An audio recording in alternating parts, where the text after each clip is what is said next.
The talks between the Guyana Teachers Union and the Ministry of Education ended abruptly this morning, with the ministry backpedaling on the discussion of the multi-year proposal from 2019 to 2023, agreed to from the last meeting. That proposal was submitted to the government in 2020.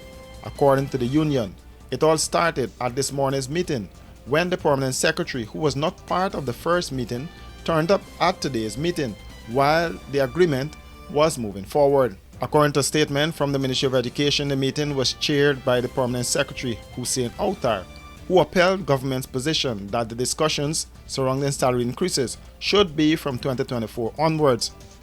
She explained that increases for the prior years would have financial implications and that 2024 budget does not have the fiscal space to accommodate the retroactive payment of salaries for teachers during the period 2019 to 2023.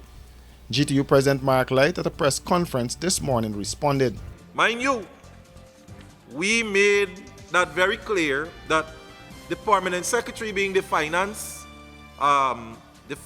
officer for the Ministry of Education, should have been in the room from the first day.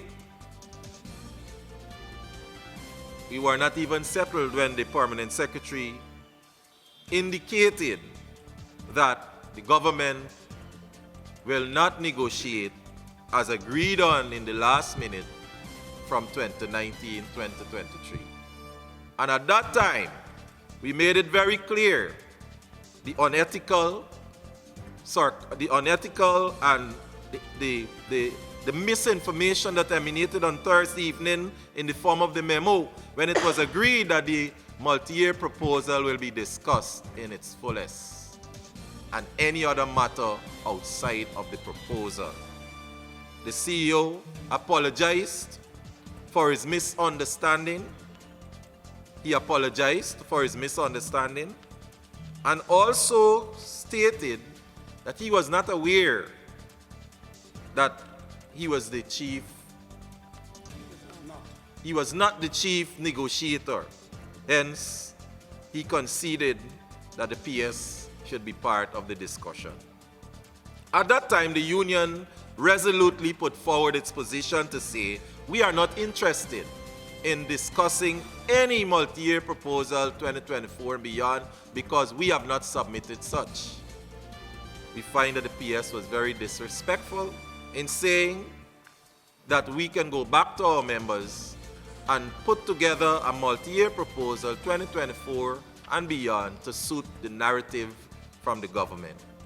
At this juncture, the Guyana Teachers Union will be informing its members on the way forward, and we have decided that our members are going to utilize the means that is possible to show the administration that we will not be bullied in any negotiations or discussion. The union said it will be taking the matter back to the court. You would recall that the court would have ordered the meeting between the two parties within 48 hours after an agreement was reached to call off the strike. That was following the mediation process of the High Court instituted by Justice Sanil Kisoon. And we believe that reneging on the first position taken and the legitimacy of the signed agreement coming out of the first meeting is placing this administration as one that we should not trust.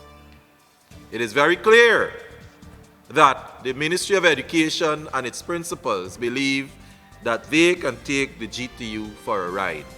Our members stand solidly behind us in taking any decisive action we deem possible.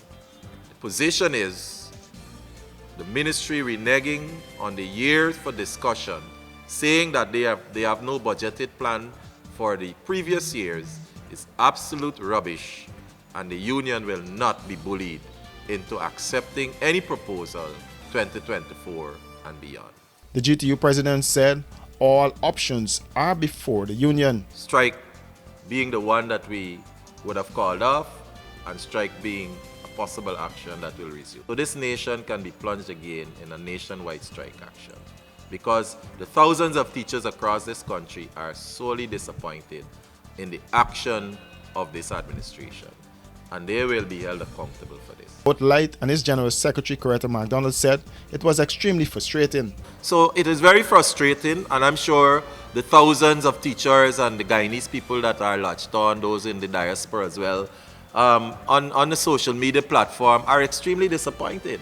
So we are not the only group of persons who are disappointed. And if you look at the faces of the very officers representing the government side in the room, you will see how disappointed they too are. Because they could have been doing other things.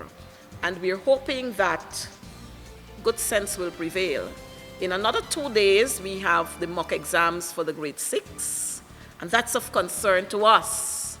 In another couple of mornings, we'll start the practicals for CSEC. That is of concern to us because our children are the future for tomorrow. And if this is what, this kind of action, distasteful, dishonest, and disrespectful action that has been meted out to us by the PS, by the Chief Education Officer, and the Ministry of Education by extension, if this is what you call because we care, then I wouldn't want to know what is because you don't care. Light made it clear that there is no plan for a future meeting.